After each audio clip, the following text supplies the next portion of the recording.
Assalamualaikum warahmatullahi wabarakatuh.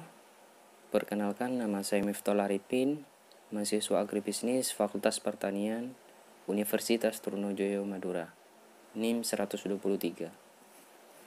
Di sini saya ingin menjelaskan 3 analisis, yaitu analisis conjoint, analisis jalur, dan analisis time series. Dan pokok pembahasan yang akan dibahas yaitu ada pengertian, tujuan, variabel dan data, dan juga istilah. Untuk pokok pembahasan yang pertama yaitu dari pengertian. Pengertian yang pertama yaitu dari analisis conjoint, yaitu suatu analisis untuk menentukan tingkat kepentingan dari suatu produk atau atas dasar persepsi konsumen atau pelanggan serta nilai kegunaan yang muncul dari atribut. Jadi analisis ini sangat penting dalam bidang pemasaran karena dapat mengetahui preferensi konsumen dan juga dapat mengestimasi pangsa pasar serta membuat segmentasi pasar terhadap suatu produk. Analisis jalur atau patch analysis yaitu merupakan metode untuk mencari hubungan antar variabel yang variabel predikatornya memengaruhi variabel outcome-nya secara langsung maupun tidak langsung.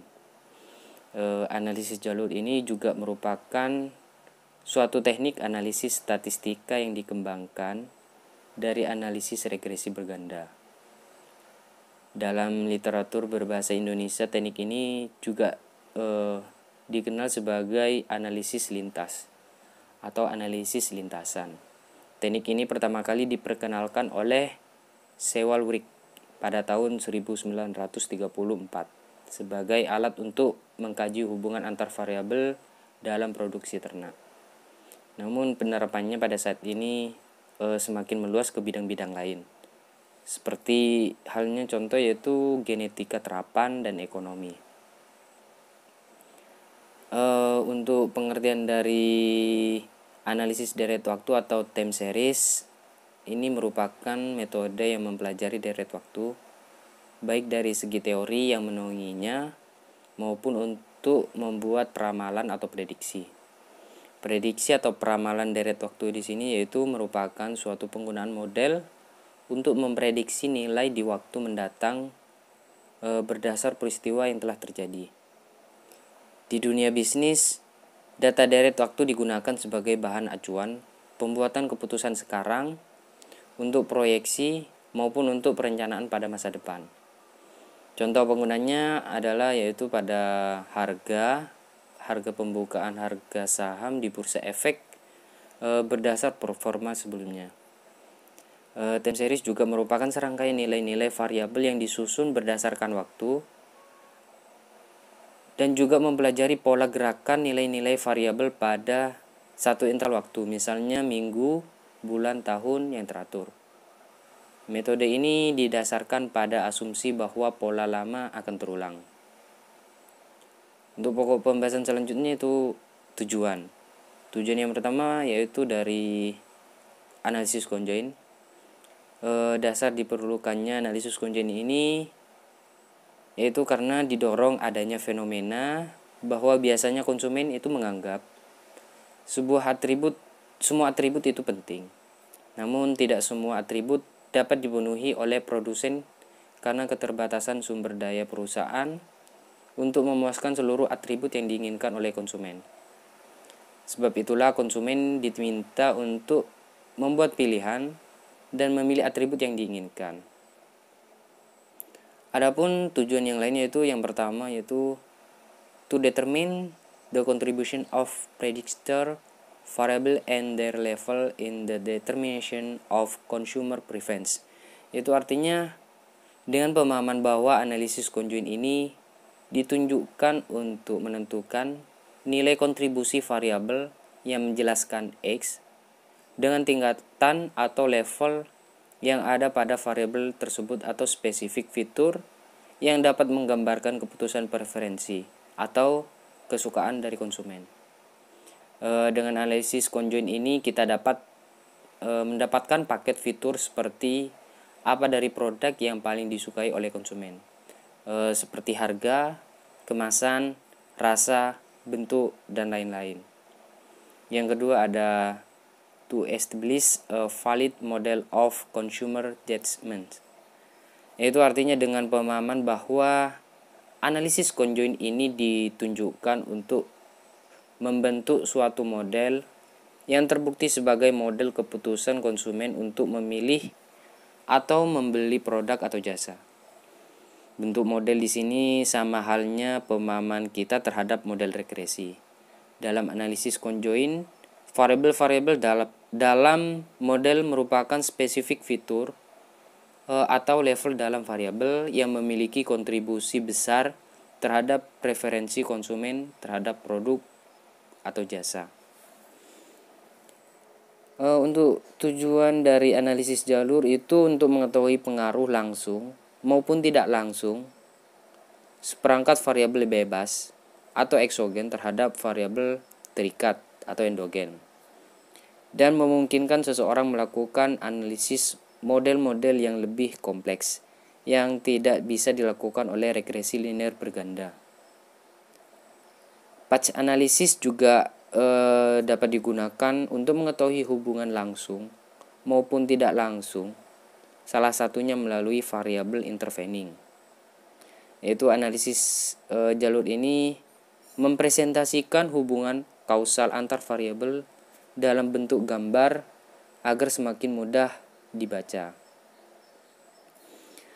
Sedangkan dari tujuan dari analisis time series yaitu menjelaskan mekanisme tertentu, yaitu meramalkan suatu nilai di masa depan dan mengoptimalkan sistem kendal. Analisis time series ini juga digunakan untuk membuat keputusan pada saat ini, untuk peramalan dan untuk merencanakan masa depan. Untuk pokok pembahasan selanjutnya itu ada variabel dan data. Variabel dan data yang pertama itu dari analisis conjoint. Variabel yang ada di analisis conjoint ini yang pertama itu ada variabel independen, yaitu variabel yang mempengaruhi pada preferensi konsumen. Dalam analisis conjoint ini variabel independennya yaitu atribut.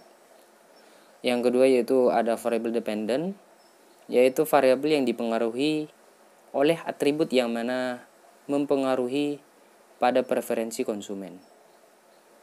Yang ketiga ada variabel dummy, yaitu variabel ini bisa digunakan pada jenis data metrik dan non-metrik, di mana data ini telah diperoleh melalui pengurutan maupun penilaian terhadap kombinasi atribut atau stimula yang telah dirancang dan dipersiapkan sebelumnya. Untuk data dari analisis conjoint ini yang diperlukan yaitu dapat berupa data non-metrik atau data berskala nominal atau ordinal atau kategorial, maupun data metrik yaitu atau data berskala interval atau rasio. Untuk datanya itu ada yang pertama itu data metrik, yaitu data yang diperoleh dari responden untuk memberikan nilai atau rating terhadap masing-masing stimuli. Yang kedua ada data non-metrik, yaitu data yang diperoleh dari responden untuk membuat ranking atau mengurutkan stimula pada tahap yang telah dibuat sebelumnya. Untuk variabel yang selanjutnya itu pada analisis jalur. Yang pertama itu ada variabel independen atau eksogen, yaitu variabel yang mempengaruhi terhadap variabel terikat. Yang kedua ada variabel dependen atau endogen, yaitu merupakan variabel yang dipengaruhi dari variabel bebas. Yang ketiga ada variabel intervening atau perantara, yaitu variabel yang mempengaruhi hubungan antar variabel independen dengan variabel dependen menjadi hubungan yang tidak langsung dan tidak dapat diamati dan diukur. Sedangkan data yang ada pada analisis jalur di sini yaitu ada data interval, yaitu data yang diperoleh dari hasil pengukuran menggunakan skala interval. Pokok pembahasan yang selanjutnya itu ada istilah-istilah.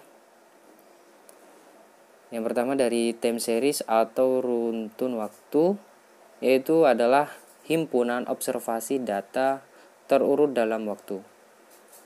Istilah yang pertama ada trend, yaitu adalah suatu gerakan yang menunjukkan arah perkembangan atau kecenderungan naik atau turunnya. Yang kedua ada istilah gerakan musiman, yaitu suatu gerakan yang mempunyai pola tetap dari waktu ke waktu. Yang ketiga ada gerakan siklis, yaitu gerakan jangka panjang di sekitar garis tren atau berlaku untuk data tahunan. Gerakan siklis ini akan terulang dalam jangka waktu tertentu atau bisa juga dalam jangka waktu yang tidak sama.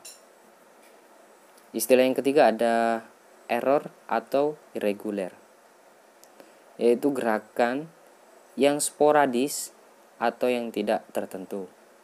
Gerakan ini ditimbulkan oleh suatu kejadian yang tak terduga seperti perang, gempa bumi, dan sebagainya.